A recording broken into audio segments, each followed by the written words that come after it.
귀빈 여러분, 이제 제1세션 시작하겠습니다. 근본 2024 아이카오 법률 세미나 첫 번째 세션을 시작하겠습니다. 첫 번째 세션은 법률 분야에서의 아이카오의 업무에 대해서 진행하겠습니다. 그러면은 진행을 바로 하겠는데요. 마이클 길 법률 및 대외관계국장님과 안드루 어폴롯 법률 및 대외관계국 법률관님께서 진행해 주시겠습니다. 그러면은 두 분을 무대로 모시겠습니다. 큰 박수 부탁드리겠습니다.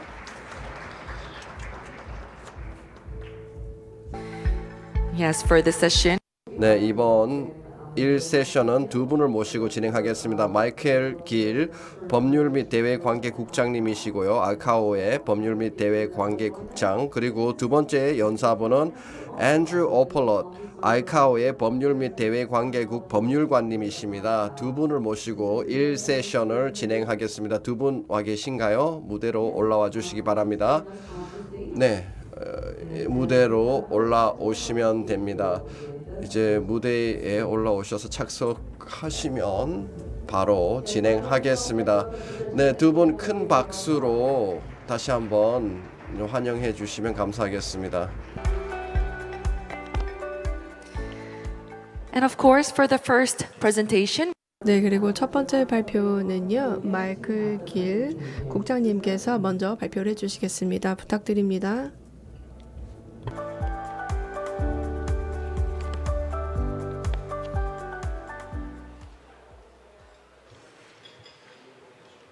Thank you very much. 네, 따뜻하게 환영해 주셔서 감사합니다. 여러분 안녕하십니까? 내외 귀빈 여러분, 그리고 또 존경하는 장관님, 아이카오 대표단 여러분, 그리고 또한 동료 여러분, 오늘 이 자리에 올 수 있게 되어서 매우 기쁘게 생각합니다. 우선 감사 인사를 드리고 싶습니다. 네, 대한민국의 국토교통부 측에게 감사 인사드립니다. 이렇게 저를 초대해 주셔서 감사드리고요. 그리고 또 저희를 따뜻하게 환대해 주시고, 그리고 아이카오에 보여주신 그런 든든한 지원 감사드립니다. 말씀드렸던 것처럼 법률 세미나는 이제 제 7회를 맡고 있고요. 그리고 또한 이 회의를 통해서 저희의 신뢰를 강화할 수 있는 기회가 된다라고 생각합니다.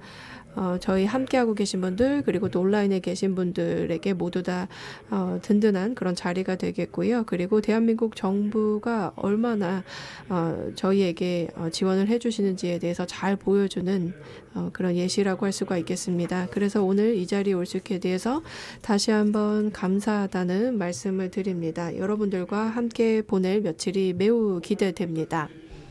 제 발표는요, 여러분들께 전반적으로 아이카오의 그 법률 분야에서의 활동에 대해서 개요를 말씀을 드리도록 하겠습니다. 저희가 2022년 9월, 10월 이사국 총회를 가졌고요. 그리고 지난 2년 동안 했었던 활동에 대해서 말씀을 드리고요.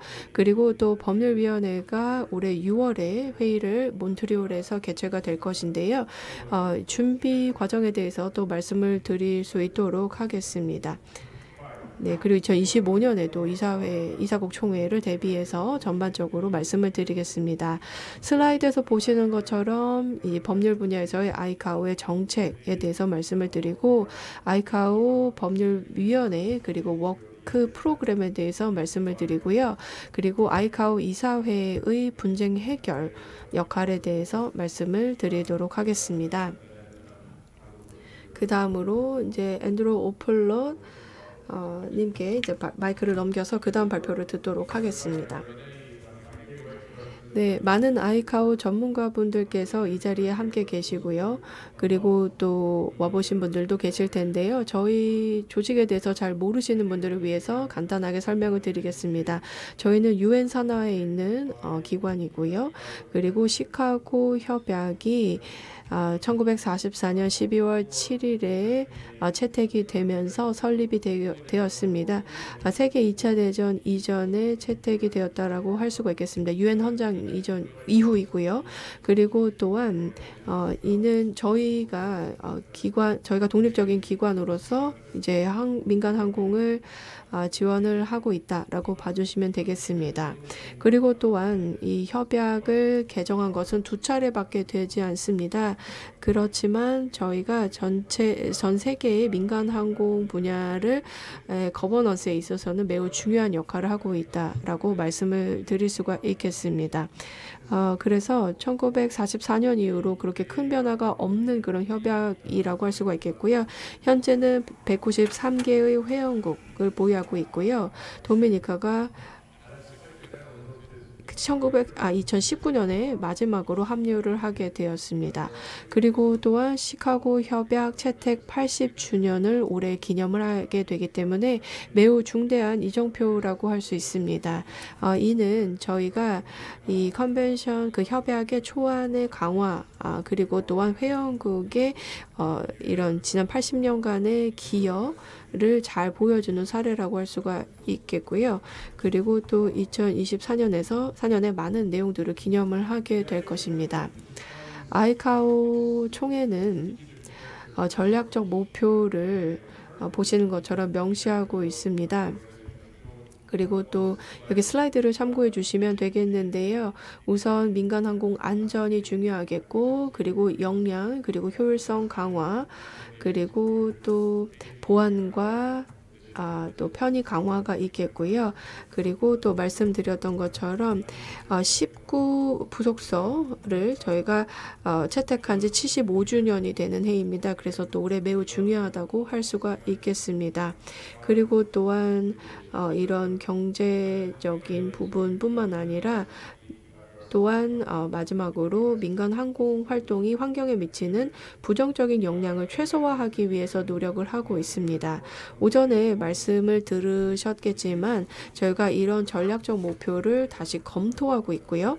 그리고 이를 통해서 우리 앞으로 수십 년간의 그 조직의 목표에 달성할 수 있게끔 노력을 하게 될 것입니다. 그리고 또한 여기에 저희가 법의 질서 그리고 또한 법적인 시스템과 거버넌스 등을 포함을 하게 될 것입니다. 그리고 규칙 기반의 시스템을 도입을 하면서 이제 전략을 좀 더 강화하게 될 것입니다. 이와 관련된 논의는 계속해서 진행이 되고 있다라고 생각해 주시면 되겠습니다. 이사회 차원에서 논의가 이루어지고 있고요. 이런 점들이 아이카오의 전략적 목표가 되겠습니다.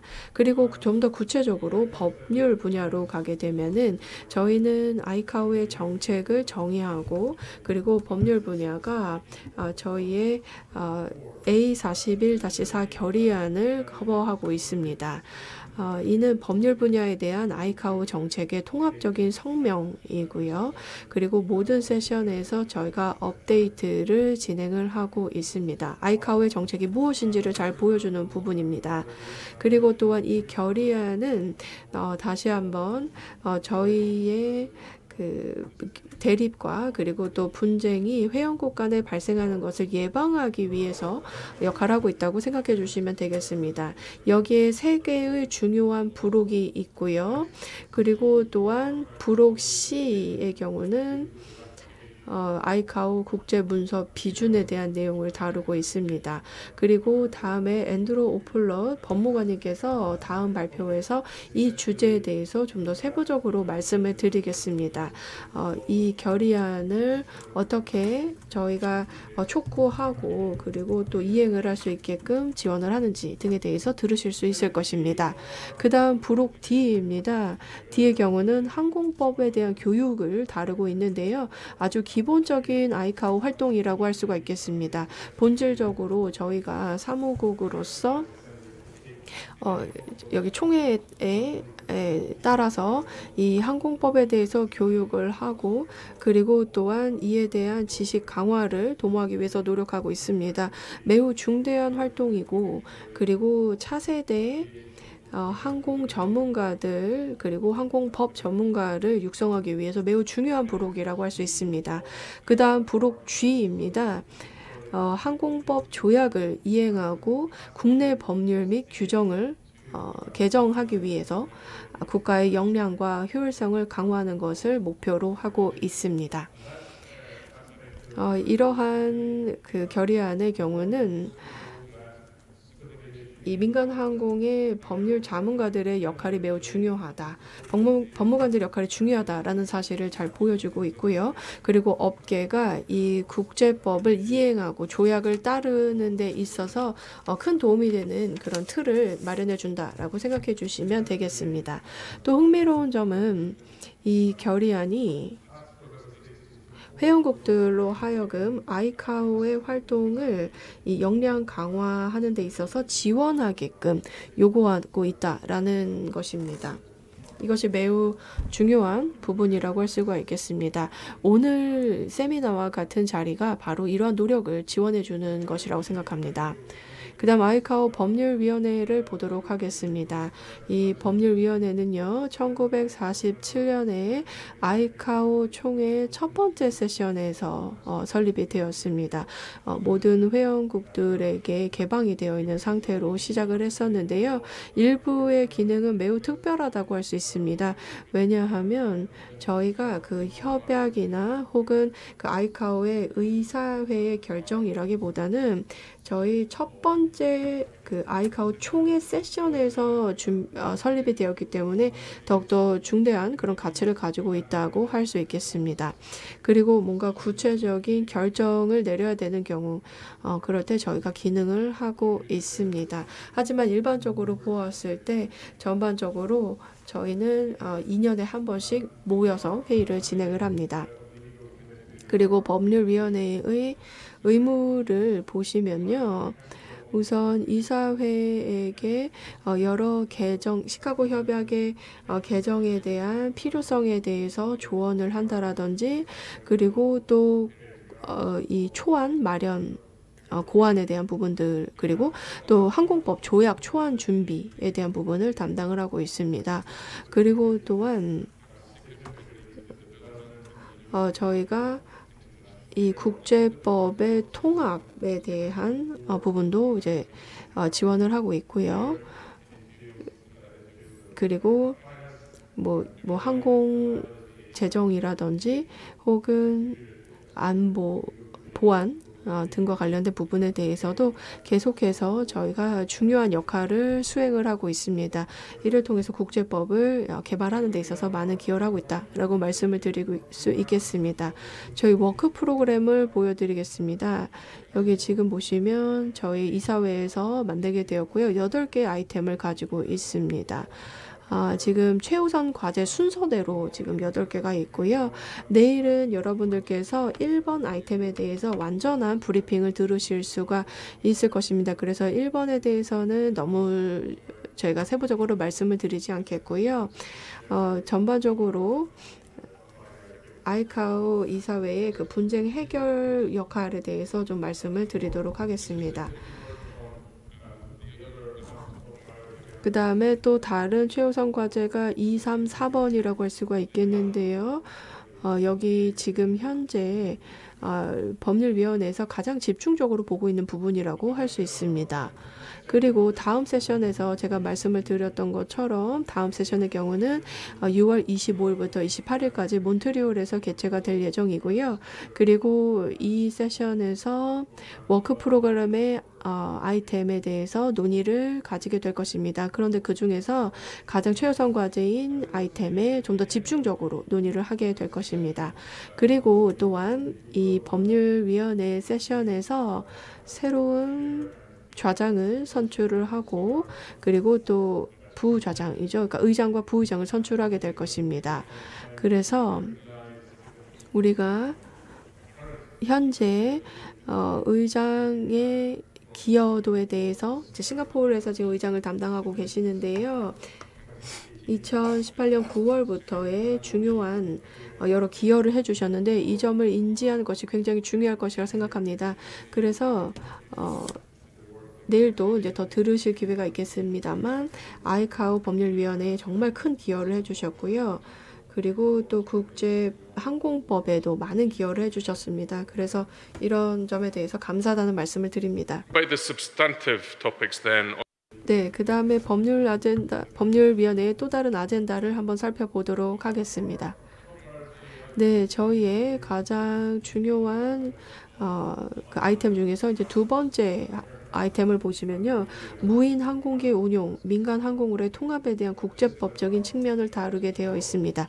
내일도 저희가 이에 대해서 들을 수 있을 것이라고 생각합니다. 여러분 아마 아시겠지만 이 시카고 협약의 프레임 자체를 보면 여기에서 거의 80년 전의 상황 그리고 또한 새로운 기술이 등장했을 경우에 대응에 대한 부분들에 대해서 이제 담고 있고요. 그리고 8조항에 보시면은 이러한 신기술에 대한 부분들을 담고 있습니다. 그리고 또한 워크 프로그램에서 법률위원회가 2013년에 또 다룬 바가 있었는데요. 이 무인 항공기의 운영이 점점 더 활발해질 것으로 보고 있고 그리고 매우 빠른 속도로 개발이 되고 있기 때문에 법적인 프레임워크를 통해서 이러한 기술적인 그리고 운영적인 개발을 지원할 필요가 있기 때문에 이에 대한 논의가 있었습니다. 그렇기 때문에 법률위원회가 워킹그룹을 만들게 되었고요. 그리고 또 이뿐만 아니라 국제적인 법적인 관점에서 또 무인 항공기 운영에 대해서 살펴보는 것이 매우 중요합니다. 그리고 이것을 민간 항공으로 통합하기 위해서 또 국제법적인 측면을 검토하는 것도 중요하다고 할 수가 있겠습니다. 그래서 아이카오가 계속해서 노력하는 분야가 바로 이것이라고 생각해 주시면 되겠습니다. 그리고 또한 국제 규제 프레임워크가 이런 무인 항공기 운영에 중요하기 때문에 이를 이행하기 위한 노력도 지속되고 있습니다. 그뿐만 아니라 또한 새로운 무인 항공기 시스템 그리고 또 적용 그리고 에어택시, 에어카고와 같은 부분에 대해서도 계속 새로운 이슈가 등장하고 있기 때문에 법률위원회의 워킹그룹이 구성이 되어서 그리고 또 하위 그룹이죠. 서브그룹이 구성이 되어서 지원을 하기 위해서 노력을 하고 있고요. 다음 세션에서도 저희가 다루게 될 것입니다. 말씀드렸던 것처럼 올해 세미나에서 내일 이와 관련된 세부적인 내용을 들으실 수 있을 것입니다.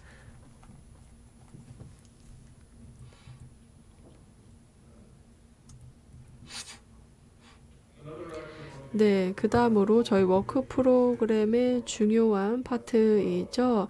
제12조항에 해당되는 부분을 말씀을 드리겠습니다. 아마 다 아시겠지만요. 이 12조항에 따르면 국가에서 의무를 이행하기 위한 프로세스와 절차를 따라야 되는 부분이 있습니다.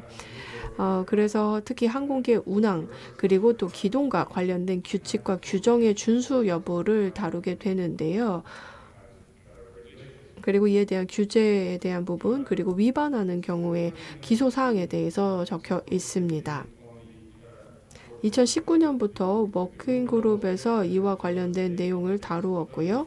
그리고 또한 현재의 이행 단계, 그러니까 제12조가 조항이 회원국들에 의해서 어떻게 이행이 되고 있는지에 대해서 검토를 하는 그런 워킹그룹도 있고요.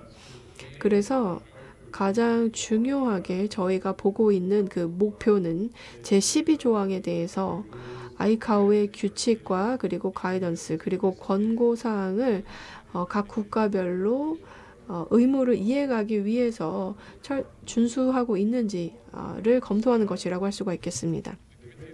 그리고 또한 저희 위원회에서 메커니즘을 개발하여 시일적절하게 정보 교류를 회원국들 간에 하게 위해서 많은 지원을 하고 있습니다. 이를 통해서 또한 12조항의 의무를 이행할 수 있게끔 할 것이고요. 그리고 또한 정보 교류도 매우 중요합니다. 그렇기 때문에 이것도 지금 계속해서 촉진을 하고 있습니다. 그리고 또한 법률위원회와 그리고 또 당사국이 함께 하고 있고요. 2022년 12월에 저희가 보시는 것처럼 회의를 또 개최를 했습니다. 지금 보시는 것처럼 제12조항에 대한 태스크포스 팀이 구성이 되었고요. 그리고 이러한 의무사항을 제12조의 기반을 두어서 이행하고 있는지에 대해서 조사를 하고 발표를 하게 되었습니다. 그래서 지금 사진을 보시는 것처럼 제12조항에 따라서 함께 참여를 하고 있고요. 그리고 결과를 보시면 거의 86% 정도가 기소에 대한 부분에 대해서 이제 법적인 조항을 만들었습니다. 그리고 또한 이 위원회가 앞으로 이제 세션이 저희가 이전에 토론했던 것에 기반을 두어서 계속해서 진행이 될 것으로 예상을 하고 있습니다. 네, 그 다음으로 또 저희가 집중하고 있는 아이템을 소개해 드리도록 하겠습니다. 여기 사이버 위협에 대한 부분입니다. 그래서 이것의 경우는 기존의 국제항공법에서는 충분히 다루지 못한 부분이어서 새롭게 또 논의하고 있다고 말씀을 드릴 수가 있겠습니다. 그래서 몬트리올 협약 2014를 저희가 이행하기 위해서 여객에 대한 위협 발생하지 않게 하는 부분에 대해서 논의를 하고 있는데요. 이것은 사이버 위협과 직접적인 관련성이 있습니다. 그래서 아이카오가 이 주제에 대해서도 이제 논의가 계속 이루어지고 있고요. 2019년에 법적인 관점에 대한 매뉴얼을 보시는 것처럼 출간을 했습니다. 그리고 계속해서 이런 요건에 대해서 어떻게 대응을 하는지에 대해서 모니터링이 이루어지고 있고요. 몬트리올 협약 2014 이행에 대한 부분도 계속해서 저희가 도입 이후에 모니터링을 하고 있습니다. 세미나도 개최가 되고 있고, 그리고 또 이런 부분들은 국제 민간 항공의 보안 그리고 보호 측면에 있어서 매우 중요하다고 할 수가 있겠습니다. 아이카오는 이뿐만 아니라 베이징 2010 문서를 계속해서 홍보하고 있고요. 아마 이에 대해서 잘 알고 계실 것이라 생각합니다. 여기에서는 민간 항공에 대한 사이버 공격과 관련된 구체적인 조항과 이에 대한 적용을 다루고 있습니다. 그래서 이런 아이템들이 현재 저희 워크 프로그램에 올라 있고요. 법률위원회가 다음 세션에 또 더 추가적으로 설명을 드리도록 하겠습니다. 그리고 워크 프로그램에는 아직 들어있진 않지만 제가 꼭 말씀을 드리고 싶은 부분을 소개해 드리도록 하겠습니다. 보시면은 저희가 1991년에 이제 채택하게 된 맥스 조약이 있는데요. 맥스 협약이 있는데요. 네, 이 협약 같은 경우에는 1982년 그리고 85년에 있었던 재난에 대응을 하기 위해서 저희가 개발한 것이라고 할 수가 있겠습니다. 그리고 또 스크리닝 과정을 통해서 미리 감지하기 하는 것을 목표로 하고 있는 것인데요. 그 최근의 세션을 저희 이사국 총회 그리고 또 3월에 있었던 회의를 보았을 때 요구되는 사항이 있었습니다. 바로 이 협약을 이행을 해서 법률위원회가 이제 다음 세션에서 이 부분에 대해서 다루기를 요구를 했었는데요. 이유는 간단합니다. 이 협약 하에 여기에서는 그 위원회로 하여금 기술적인 개발을 통해서 그 감지 그리고 폭발물 감지에 대한 그 기술을 개발하기를 요구를 하고 있고요. 그리고 또한 저희는 이 그 개정 그리고 기술적인 부분에 대한 개정에 대해서 권고할 수 있는 권한을 부여받았습니다. 그리고 또한 이것도 굉장히 관련성이 있다고 할 수 있겠는데요. 이런 스크리닝의 그런 개발 과정을 보았을 때에 또 다른 수단을 통해서 이제 폭발물 감지가 가능합니다. 그렇기 때문에 이사회에서 이런 권한을 부여해 주었다고 할 수가 있겠고요. 그리고 이 위원회가 이제 기술 개발 측면에 대해서 이제 담당을 하고 있는데 어떤 특정한 목표가 있다라기보다는 그 위원회가 이 목적이나 뭐 이 목적 같은 부분들을 좀 제한적으로 한정을 두게 되었습니다. 그래서 이사회가 그렇게 하게 되면서 이제 이 위원회는 개정이 필요한지에 대한 부분을 그리고 또 어떤 역할과 기능을 위원회가 가져야 하는지 그리고 또 결과적으로 이제 이 위원회의 총 책임에 대해서 결정하는 부분에 대해서 지원을 해줄 것으로 예상이 되고 있습니다.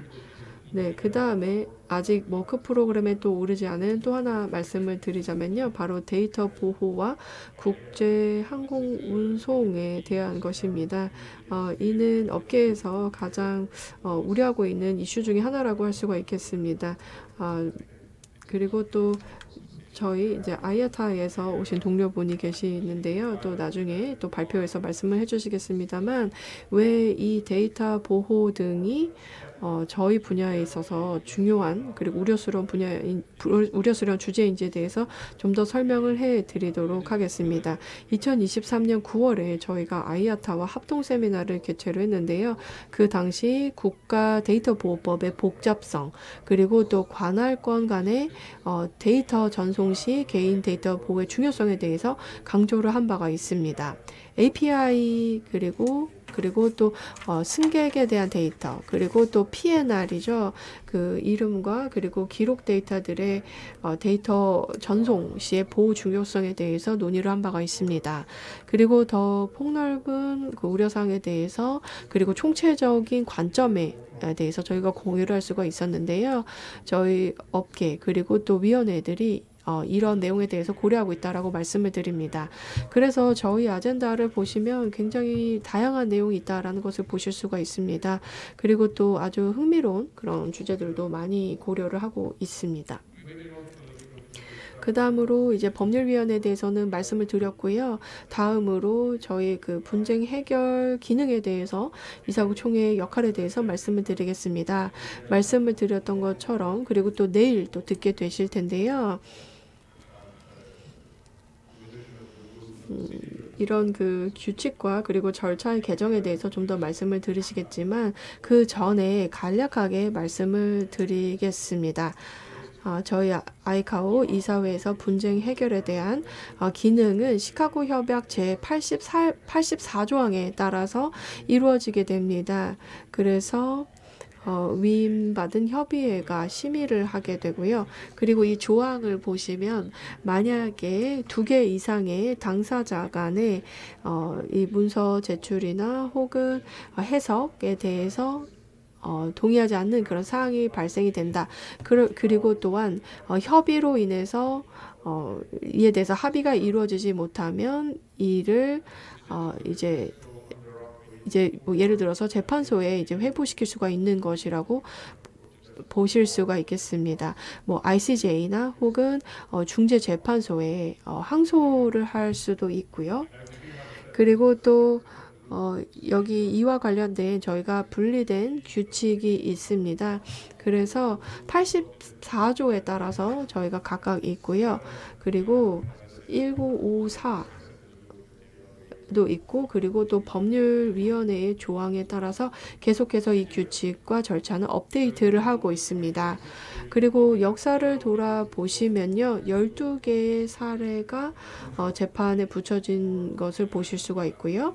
그리고 또 그 중에서 사실 이사회가 이 분쟁에 대해서 이제 역할을 한다라기보다는 이러한 사례 모두 다 좀 협의를 통해서 좀 진행이 된 사례가 있습니다. 그리고 2016년부터 6개의 사례가 있었고요. 그리고 최근에는 3개가 있었습니다. 여기 슬라이드에 보시는 것처럼 2022년부터 호주, 네덜란드, 그리고 러시아 연방에서 제소했던 것이 있었고요. 그리고 또 여기는 MH17에 대한 내용이었습니다. 그리고 또 다시 말씀드리겠습니다. 2023년 10월에 러시아 연방 그리고 37개 회원국이 그 제한 요건, 그 러시아 연방에 대한 그 제한적인 내용, 그리고 또 협약 위반에 대해서 제소가 된 바가 있었고요. 2024년에는 캐나다, 스웨덴, 우크라이나, 영국, 이란이 BS 752에 대해서 2024년에 이제 또 이에 대해서 이제 분쟁이 발생했던 바가 있습니다. 그래서 저희 기관이 이에 대한 내용을 84조항에 따라서 수용을 한 바가 있습니다. 그리고 말씀을 드렸던 것처럼 이 활동은 84조에 따라서 이루어지고 있고요. 그리고 각각의 이해관계자들이 84조항을 수단으로 삼아서 이제 항공 분야의 분쟁을 해결하고자 노력을 하고 있습니다. 그리고 또한 이 회원국들이 이 84조항 메커니즘을 잘 이해하고 있고, 그리고 이를 통해서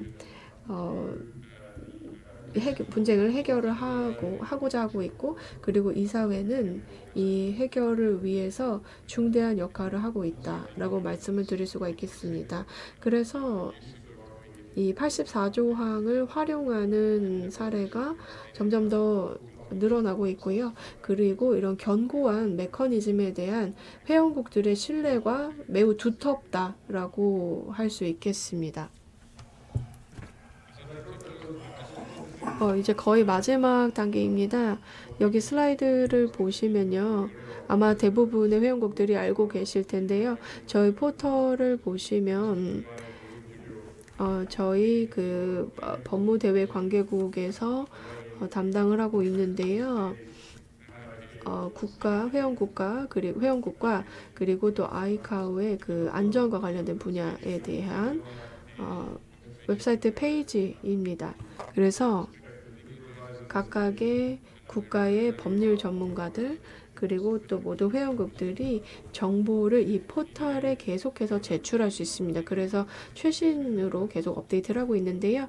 만약에 저희 국에게 제출하실 정보가 있으시다면 언제든지 해주시기를 부탁을 드립니다. 마지막으로 다시 한번 경청해 주셔서 감사하다는 말씀을 드립니다. 저희 아이카오 법률위원회의 노력에 대해서 말씀을 드렸고요. 그리고 또 지난 총회부터 앞으로 총회까지의 그 과정에 대해서 말씀을 드리고 6월에 여러분들 몬트리올에서 만나 뵙기를 바랍니다. 그리고 또한 성공적인 법률위원회 회의가 되기를 기대합니다. 여러분 또 세미나도 유용하게 잘 즐기시기를 바라겠고요. 다시 한번 대한민국 정부 측에게 오늘의 세미나를 함께 공동 주최해 주셔서 감사하다는 말씀드립니다. 그리고 이렇게 함께 참석해 주셔서 감사드리고요. 여러분들과 이틀 잘 보낼 수 있기를 기대합니다. 감사합니다. Yes, thank you very much, Master. 네, 감사합니다. 마이클 길 국장님께 이제 발표 다시 한번 감사드리겠습니다. 지난 총회에서 있었던 일들, 그리고 올해 몬트리올 6월 달에 기대할 수 있는 사항들에 대해서 얘기했고요. 여러 가지 아우카의 전략적인 목표들, 워크 프로그램, 그리고 지금 법률 분야의 정책들에 대해서 말씀하셨습니다. 그 다음에 이제 앤드류 오폴렛 법률관님을 모시고 발표를 듣도록 하겠습니다. 큰 박수로 맞이해 주시기 바랍니다.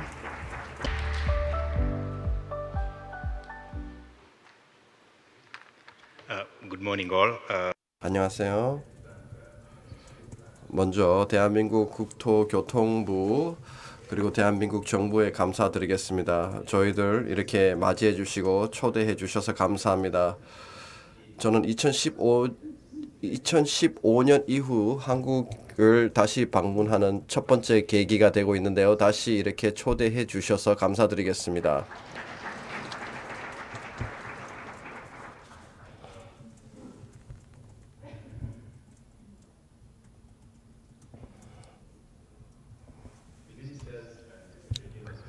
네, 사무총장님 그리고 장관님들께서 이미 말씀을 많이 하셨는데요. 각 체결국이 이제 긍정적인 변화를 추구한다고 말씀하셨습니다. 그리고 협약이야말로 여러 국가들이 서로 협력하려고 하는 의지를 보여주는 것이라고 생각합니다.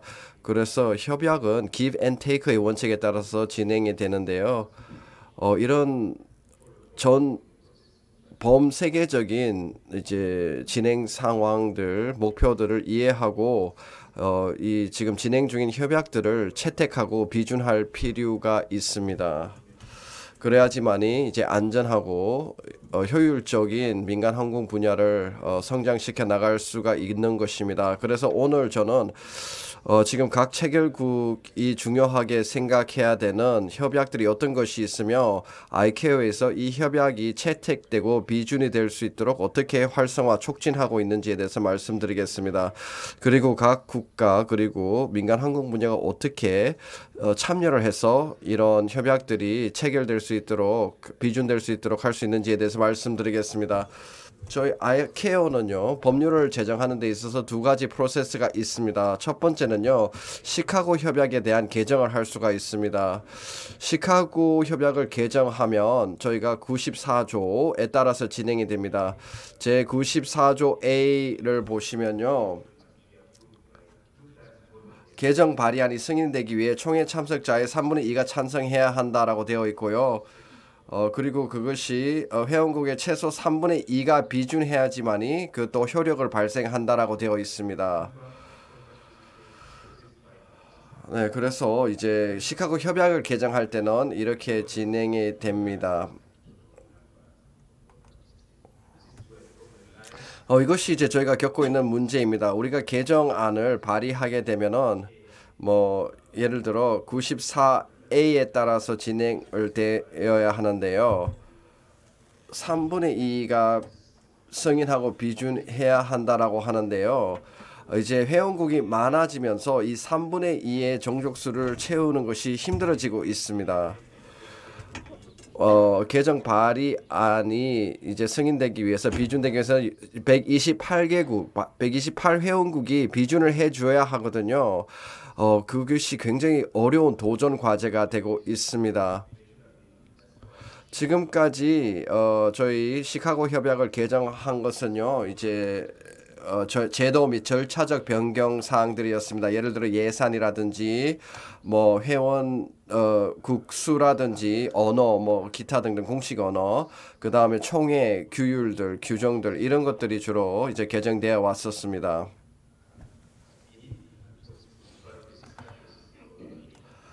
네, 그래서 내일도 계속해서 얘기를 할 건데요. 지금 이제 시카고 협약을 개정할 때 필요한 부분들에 대해서 얘기할 거고요. 그 다음에 지금 현재 두 개의 중요한 개정이 진행되고 있습니다. 아티클 3 비스 이것은 민간 항공기에 대해서 무기 사용을 금지하는 조항입니다. ICAO 25회 총회에서 승인을 했고요.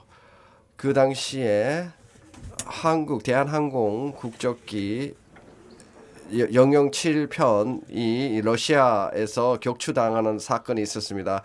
그래서 미국 앙코리지에서 서울로 향할 때 그 비행기가 격추됐는데요. 대한항공 비행기가. 그래서 아티클 3 비스가 1980년도에 도입이 되었습니다. 그 다음에 아티클 83 비스가 지금 개정 중입니다. 항공기를 리스할 경우 항공기 등록의 기능 및 의무는 항공기 운용국에 이양해야 한다는 그런 조항입니다. 그래서 이 부분에 대한 개정도 진행되고 있습니다. 그래서 항공기 운용국이 이런 의무를 지어야 한다라는 것을 저희가 개정하고 있습니다. 저희 ICAO에서 절차가 이렇게 됩니다.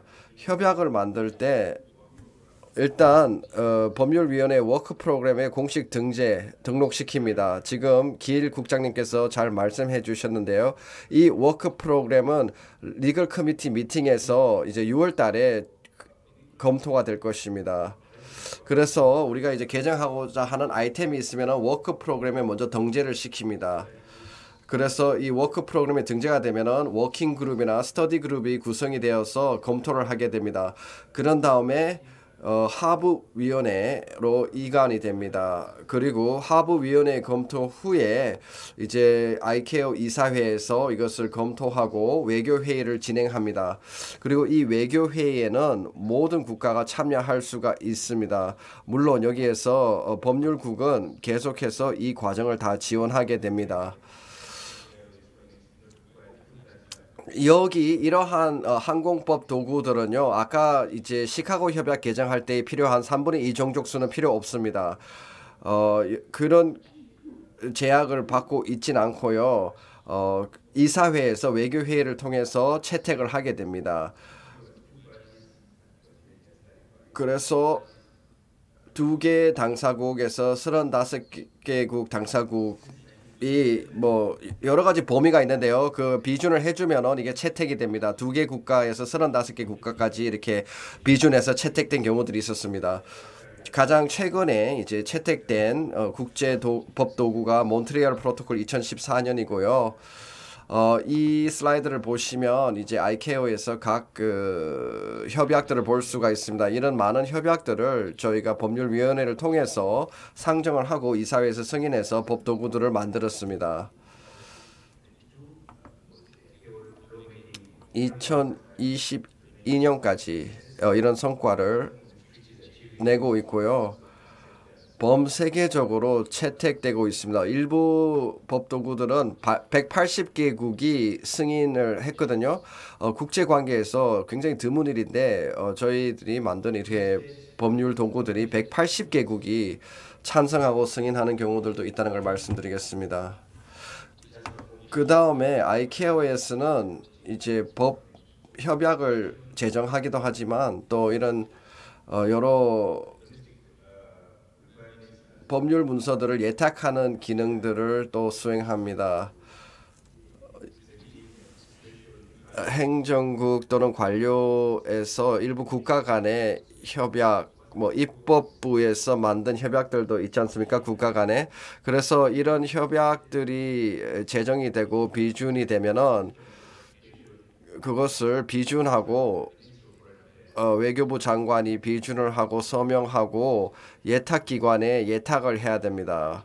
그래서 대부분의 ICAO의 협약들은 ICAO가 예탁기관이 됩니다. 그리고 각 법률위원회에서 만든 협약들은 일단 ICAO가 예탁기관이 되고요.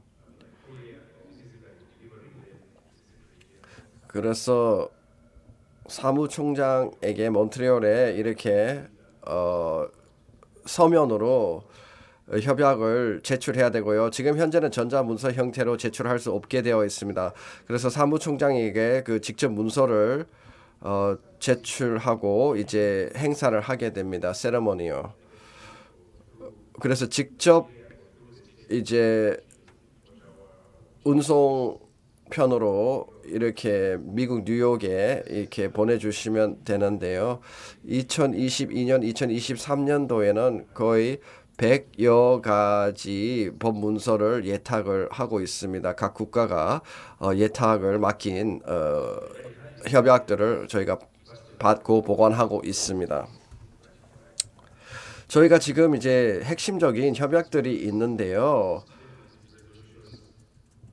ICAO 이사회의 결의안에 따라서 저희 ICAO는 6개의 핵심 국제 협약들의 비준을 촉진하고자 합니다. 승인과 비준을 촉진하고 있는데요. 그것을 곧 소개하겠습니다. 그래서 2023에서 24년도 사이에 이 6가지 협약은 꼭 우리가 승인하고 비준을 했으면 합니다.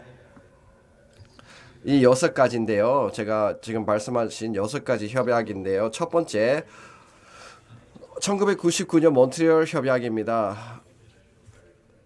이것은 이제 항공 여객 운송의 책임에 관한 것인데요. 통일적인 기준을 만들겠다는 것입니다. 화물과 승객의 통일적인 기준으로 항공 여객 운송을 하자는 것이 되겠습니다.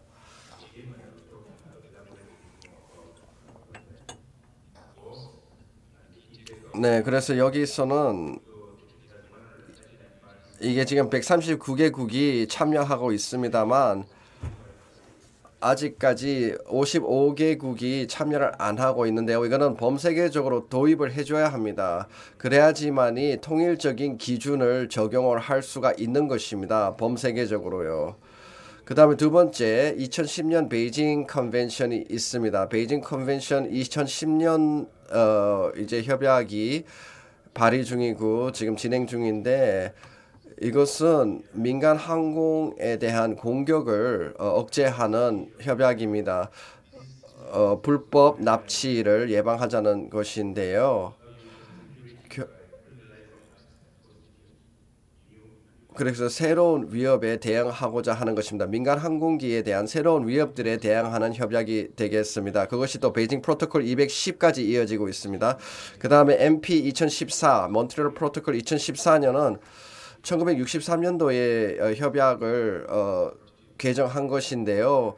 MP 2014는요 기내 난동 승객에 대한 것입니다. 그래서 각 국가가 이런 기내에서 발송하는 난동 행위에 대해서 그 국가를 떠나가지고 관할권을 등록 국가 범위를 등록 국가 너머로 확장을 하자는 취지가 있는 것입니다. 그래서 착륙 국가라든지 운용 국가도 역시 기내 난동 승객을 처벌할 수 있도록 하자는 규정입니다.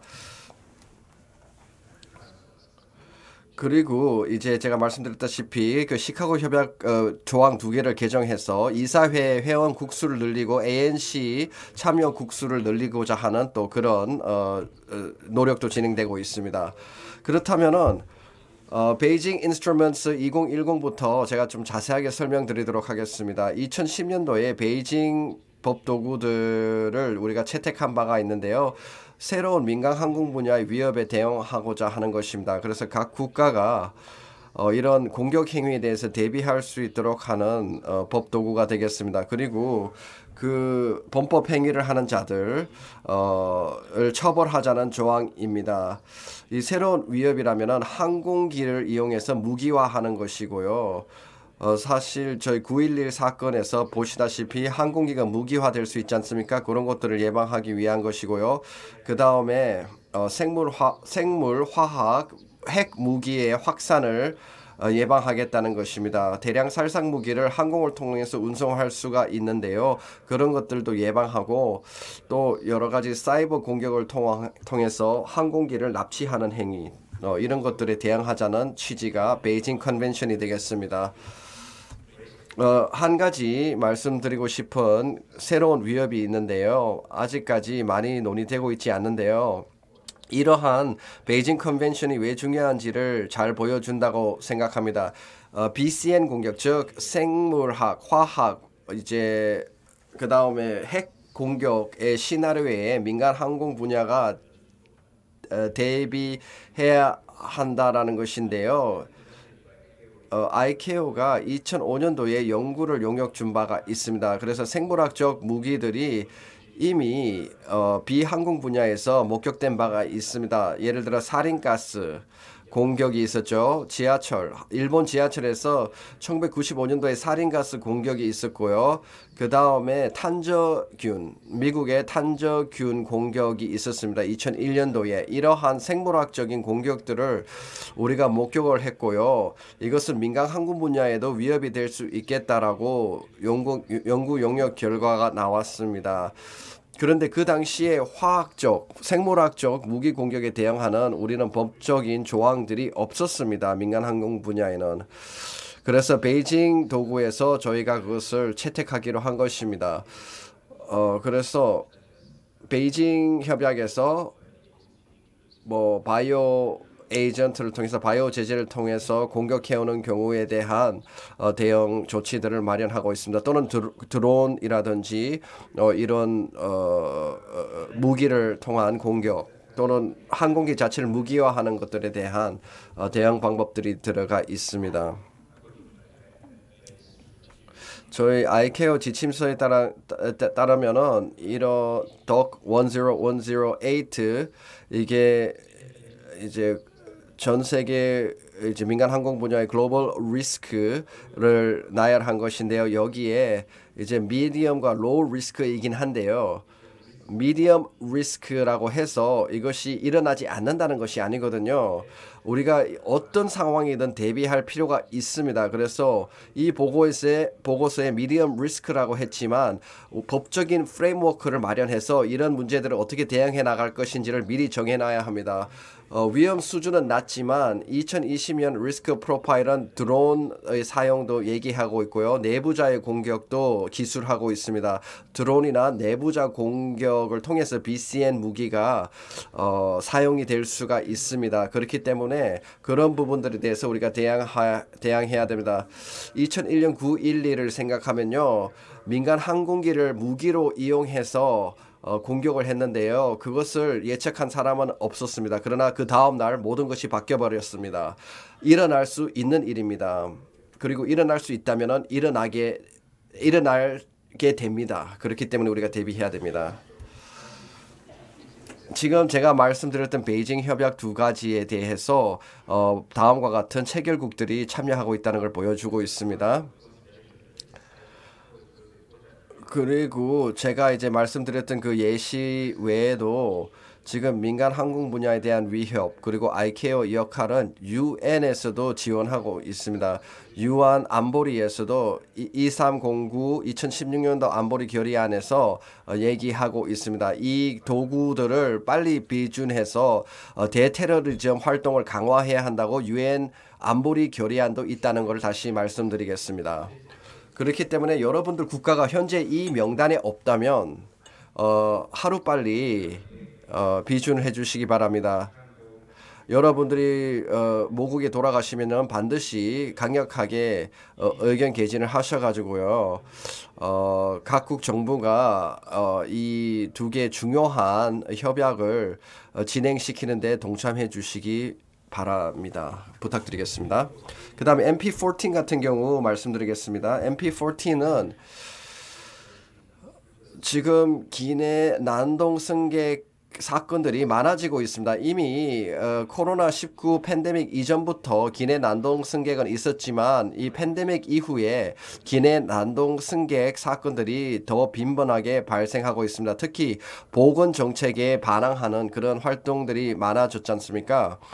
그래서 4월 10일 2024년도에 10주년이 됩니다. MP2014의 10주년이 되는데요.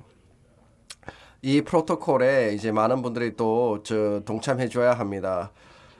내일 세션 3에 더 자세하게 발표가 준비되어 있습니다. 1999년 몬트리올 컨벤션을 보도록 하겠습니다. 이것은 국제 항공 운송에 관한 특정 규칙의 통일에 대한 협약인데요. 이미 많은 국가들이 비준을 했습니다. 139개 국가가 현재 이 협약을 비준하고 있는데요. 그런데 55개국이 아직도 여기에 동참하지 않고 있습니다. 제가 말씀드렸다시피 그렇기 때문에 이거 같은 경우에도 하루빨리 동참해 줘야 합니다. 왜냐하면은 이게 일부 국가가 동참하지 않음으로 해서 많은 혼란이 야기되고 있습니다. 어떤 규칙을 항공 운송에 적용해야 되는지 혼란이 발생하고 있기 때문에 이런 혼선을 지우기 위해서 모두가 통일된 규칙에 이런 협약에 동참해 줘야 할 것입니다. 그래서 여기에는 중요한 또 이 몬트리올 1999년 외에 이 컴펀세이션 보상에 대한 규약도 있습니다. 보상을 어떻게 할 것인지 보상의 제한 매 5년마다 보상의 제한을 검토하겠다. 그래서 인플레이션이라든지 이런 항공 운송 요율이라든지 요금의 제한 이런 것들을 두고 있습니다. 그래서 2019년도에 한번 검토가 했고 올해도 한번 검토를 합니다. 인플레이션 등으로 인해서 요율 상승이라든지 비용 상승을 제한하자는 것인데요. 이 협약에 따르면은 ICAO가 이 검토를 하도록 되어 있거든요. 그래서 liability limit 책임 소재의 제한이라든지 이런 부분들도 이제 정치적인 의제가 됐는데요. 기술적인 논의가 또 이어지기도 했습니다. 그래서 지난 70년간 많은 체제에 영향을 미쳤는데요. 그래서 지금 현재 사망 사고라든지 상해 클레임 같은 경우에 책임 제한을 이제 두고 있는데요. IMF에서 보정하는 거의 7만 달러의 보정을 마련하고 있는데요. 이 상한선은 이 책임 소재 상한선은 이제 정해질 것이고요. 각국은 여기에 대해서 이제 정보 보고를 받게 될 겁니다. 이 슬라이드 같은 경우에는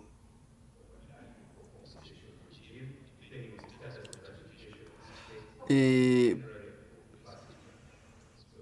승객의 아이티너리와 비준 회원국의 비준 상황에 따라서 이제 하나 예를 보여주고 있습니다. 요 세 명의 승객이 있는데요.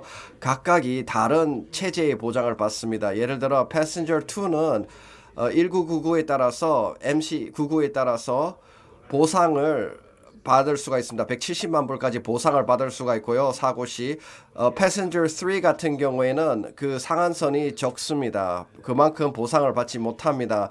왜냐하면 월서 컨벤션을 따르거든요. 그러면은 8,000불만 지급을 받게 됩니다. 그리고 헤이그 컨벤션 같은 경우에는 16,000불 밖에 보정이 되지 않습니다. 그렇기 때문에 어떤 체제에 가입한 것이냐에 따라서 불균형의 어떤 상황이 발생하고 있습니다. 승객마다 편차가 있거든요. 그래서 균형성 어떤 평등성의 원칙에 맞지가 않고요. 모든 이제 어떤 사고 시 보상 범위나 이런 것들이 다 다르다는 거, 혼란을 야기하고 있다는 것을 보실 수가 있습니다. 그렇기 때문에 55개 회원국이 하루빨리 동참을 하셔가지고 이것을 통일성 있게 하는 것이 중요하겠습니다. MC99가 또한 전자 항공 운송장의 사용을 허가하고 있습니다. 그것도 역시 국제 무역에 굉장히 중요한 것이거든요. 촉진하기 위해서. 그렇기 때문에 반드시 비준해주고 동참해줘야 합니다.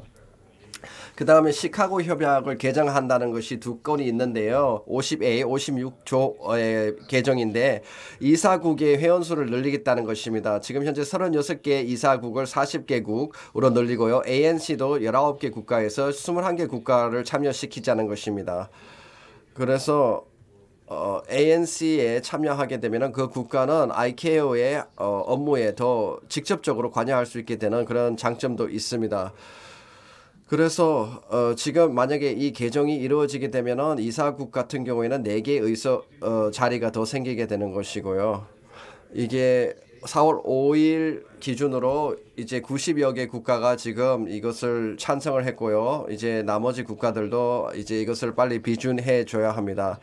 이 시카고 협약 개정 발의안도 빨리 비준을 해줘야지만이 저희가 2025년도에 저희가 이제 40개 이사국으로 선출을 할 수 있게 됩니다. 네, 지금 현재 36개 이사국 대신 40개 이사국을 선출하기 위해서 하루빨리 이것도 역시 비준해 주셔야 합니다. ICAO에서는 각 국가가 이런 비준 활동을 활성화할 수 있도록 자원과 자료를 제공하고 있습니다. 이 웹사이트를 보시면요. ICAO의 협약을 다 보관하고 있는 웹사이트인데요. 여기를 보시면서 여러분들의 행정부에 여러 가지 이제 그 설득하는 도구로 활용할 수가 있고요. 여기에 뭐 여러 가지 참여 국가 명단이라든지 이런 것들도 게재하고 있습니다. 저희의 이제 ICAO의 공식 웹사이트에서 접속을 할 수가 있습니다. 저희 ICAO 포털에 법률국에서 관리하고 있는 웹사이트에서 보실 수가 있습니다. 그리고 여러분들이 각 행정부에 각 국가 정부의 비준을 받을 때 지원이 필요하다면 ICAO가 항상 그런 지원을 아낌없이 제공하고자 합니다. 그래서 여러분들이 질문 사항이 있다면은 질문도 해주시고요. 초안을 제출하기 전에 법률 초안을 저희가 검토해 드릴 수도 있습니다. 네, 예를 들어 장관에게 뭐 법률 문서를 제출했는데 오타가 있거나 뭔가 잘못된 내용이 있으면은 다시 또 수정해야 되잖아요. 그래서 그런 상황이 발생하기 전에 저희들의 검토를 먼저 받아서 제출하면은 뭐 수월해질 수 있는 그런 장점들도 있을 것입니다.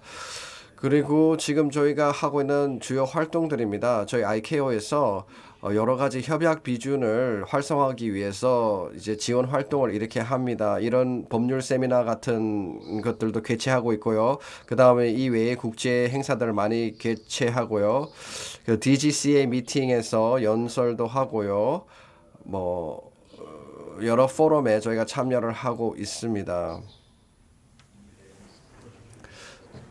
그 다음에 저희 그 민간항공법 자문위원회도 저희가 지원하거든요. 조만간에 또 개최되는 걸로 알고 있습니다. 영국에서요. 그런데 저희가 거기를 참여하고 또 지원을 합니다. 아마 11월 달에 영국에서 개최될 거로 알고 있습니다.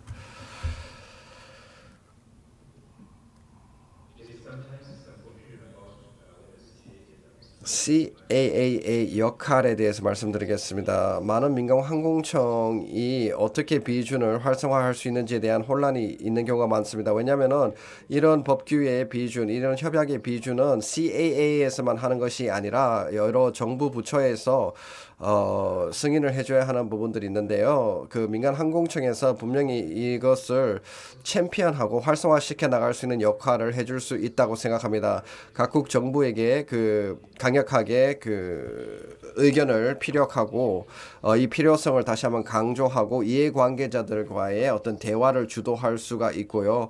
필요한 부분은 또 ICAO에게 협력을 요청하시면 저희가 언제든지 각국 민간 항공청들을 도와서 이런 협약들이 비준될 수 있도록 지원하겠습니다. 그리고 하이레벨 미팅도 저희가 참여합니다. DGCA와 만나고 또는 장관님들과 직접 만나기도 합니다. 그래서 장관님들과 만나서 제가 지금 여러분들한테 발표한 자료들을 그분들한테도 설득하고 발표를 합니다. 그래서 2023년도에 5번의 방문을 저희가 나갔습니다.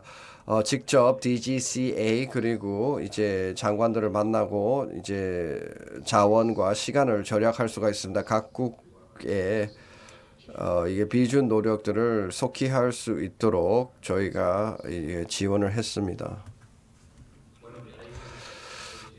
그리고 이런 미팅에서 저희가 채택한 도구가 있는데요. 트래킹 매트릭스, 이런 협약의 비준을 기록할 수 있는, 추적할 수 있는 매트릭스를 저희가 만들었습니다. 각 회원국과 저희들이 지금 각 국가가 어떤 상태로 지금 비준을 했는지를 확인할 수 있도록 하는 것입니다. 그래서 ICAO가 어떤 특정 국가를 지원할 필요가 있는지도 이걸 보면서 알 수가 있게 되는 것입니다. 또 지금 현재의 진행 상황이 어떻게 되고 있는지 각국의 진행 상황을 보면서 어떤 지원을 해야 하는지 또 어떤 이정표들을 설정해야 되는지를 알려줄 수 있는 중요한 도구입니다. 그리고 비준을 고려하지 않는 국가들은 이 매트릭스를 통해서 선언을 할 수도 있겠죠. 그러면은 효율적으로 저희가 자원 분배를 할 수가 있습니다. 이 트래킹 매트릭스를 이제 여러분들이 받게 되면은 이제 저희들한테 이렇게 제출하고 우리가 데이터를 취합하면은 데이터베이스를 유지합니다. 저희가 이제 리저널 다이렉터를 통해서 이 매트릭스를 각 국가에 이제 발송하고 있는데요. 여러분들이 피드백을 주시고 제출해 주시면은 저희가 이걸 다 데이터베이스화합니다. 이게 한 예시인데요. 이 국가는요. 베이징 컨벤션의 비준을 고려하지 않는다라고 선언했습니다. 왜냐하면 이미 국내법에 이것을 커버하는 조항들이 있다. 이런 범법 행위를 커버하는 다른 법률이 있기 때문에 비준하지 않겠다라고 하는 것을 볼 수가 있습니다. 물론 각 국내 법규가 현대화가 돼가지고 이것을 다 커버한다면은 우리가 이제 그 특정 분야에 더 명확성을 제공할 수 있겠죠. 뭐 가장 최상의 국내법을 도입하기 위해서 이런 부분들도 도입해달라고 또 추가 설득할 수 있겠죠. 네, 전 세계 다른 국가들과 이런 협약의 파티가 하나의 이제 파트너가 되는 것이 중요하고 이런 조항들이 범세계적인 범위에 도달할 수 있어야 한다라고 설득을 합니다. 왜냐하면은 피해자들의 어떤 구제 방법들이 다르면 안 되지 않습니까? 그래서 하나의 다른 국가들과의 글로벌 협약이 중요하다는 것을 각국 정부에 설득하기도 합니다. 어떤 범죄가 일어났을 때 전 세계에 동일하게 처벌할 수 있도록 하는 그런 규약들이 필요하다. 범법자들이 처벌받을 수 있도록 똑같은 조건으로 처벌받을 수 있도록 해야 한다라는 것을 설득합니다. 저희가 국내법이 또 마련된 경우에는. 그리고 저희가 또 전 세계적으로 이런 활동들을 진행하고 있습니다. 워크숍, 세미나 같은 것을 개최합니다. 네, 그래서 이런 법규에 이런 이제 협약들의 비준들을 이제 촉진하기 위해서 이제 아프리카에서도 회의를 개최했고요. 싱가포르 또 유럽에서도 이런 회의를 개최했습니다. 물론 그 지역 밖에 있는 다른 국가들도 여기에 참여해서 같이 할 수 있습니다. 꼭 자기 지역에 있는 회의만 참석하는 것이 아니고요. 그리고 마지막으로 저희가 국제 항공법 과정을 신설하고 있습니다. 2017년도에 개설을 했는데요. 7개의 모듈로 구성된 과정입니다. 5일간 진행되는 교육 과정이고요. 국제항공법의 여러 가지 뭐 시행과 그 특징들을 교육하고 있습니다. 이거는 뭐 변호사분들뿐만 아니라 항공 전문가들 누구든지 받으면 좋은 교육이 되겠습니다. 그래서 법률 역량을 강화할 수가 있고요. 국제항공법에 따라서 이제 뭐 역량을 이제 강화시켜 나갈 수 있게 되는 그런 좋은 과정이다라는 것을 소개해드리겠습니다. 이제 결론을 말씀드리겠습니다. 우리 모두가 노력해야 됩니다. 모두의 이권이 달려 있는 문제고요. 우리가 다음 단계 무엇을 할 수 있는가 비준을 촉진하기 위해서 여러분들 각국 정부 그리고 전 세계적으로 이런 협약들이 잘 채택될 수 있도록 지원 부탁드리겠습니다. 감사합니다. 네, 감사합니다. 안드루 오폴로 법률관의 발표였습니다. 이제 이번 발표를 통해서 협약을 제정하는 절차에 대해서도 배웠고요. 지금 중요한 협약들이 어떤 것이 있는지에 대해서 들었고요. 우리가 해야 하는 활동에 대해서도 얘기 들었습니다. 그러면 다음 순서로 넘어가도록 하겠습니다. Floor. We had some 네, 혹시 질문이 있으시면 들어보도록 하겠습니다. 두 분의 전문가께서 정말 훌륭한 발표를 해주셨는데요.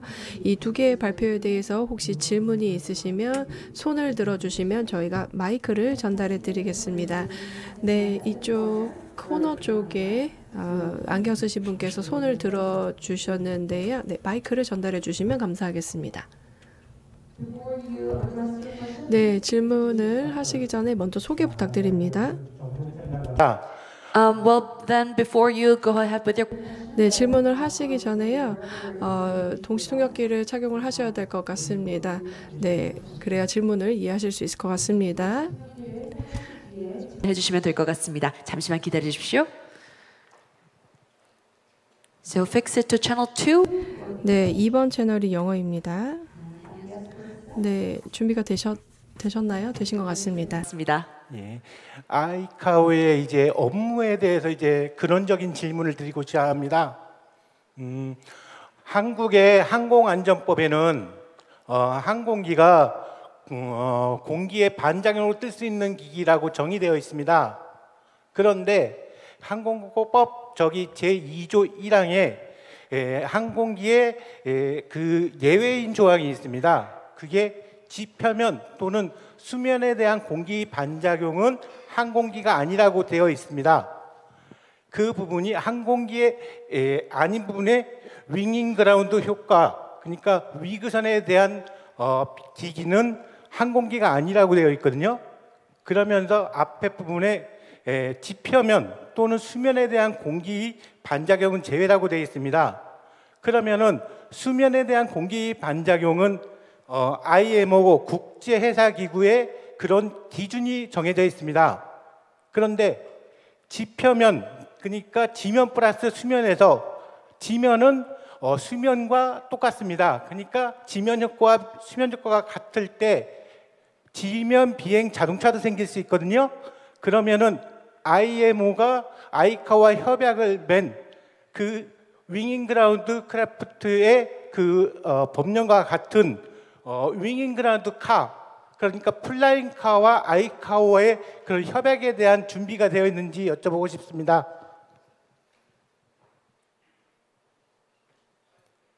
So I guess the question will be about is ICAO ready to 네, 아이카오가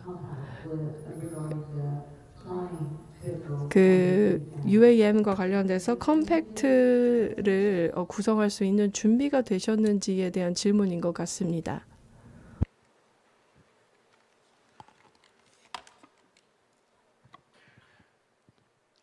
Yes. Yep, thank you.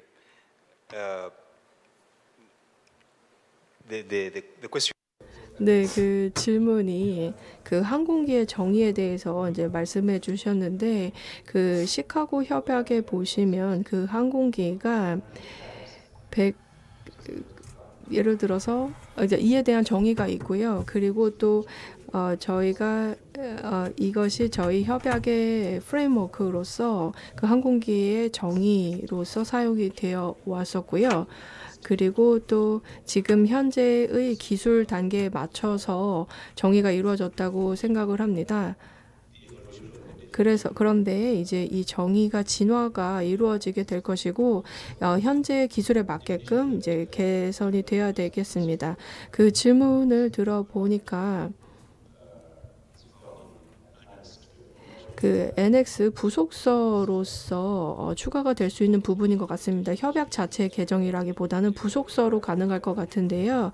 만약에 이 정의에 대해서 만약에 좀 개정이 필요하다면은 필요한 개정을 따라서 부속서를 첨부를 함으로써 가능할 수도 있지 않을까라는 생각이 듭니다. 부속서 6이 아닐까요? 네, 부속서 7일 것으로 생각합니다. 부속서 7을 통해서 고려를 해볼 수가 있을 것 같고요. 그리고 국가에서 만약에 제출을 하시게 되면 저희 ANC 등에서 검토를 할 수가 있을 것 같습니다. 그런데 이런 그 개정보다는 부속서를 통해서 하는 것이 훨씬 더 좀 간소화돼서 이제 뭐 고려해 볼 수 있는 상황이 될 것 같습니다. Anyone who has a question, 네, 다음 질문 받겠습니다. 질문 있으신 분은 이제 손을 들어주시면 마이크를 갖다 드리도록 하겠습니다. 네, 지금 협약을 제정하는 절차에 대해서도 얘기했고요. 그 다음에 뭐 여러 가지 아이케어의 전략적인 기회들에 대해서 얘기를 들었는데요. 두 개의 발표 내용 중에 혹시 질문 있으시면은 손 들어주시면은 저희가 마이크를 가져다 드리겠습니다. 그리고 이후에 점심 식사가 준비되어 있거든요.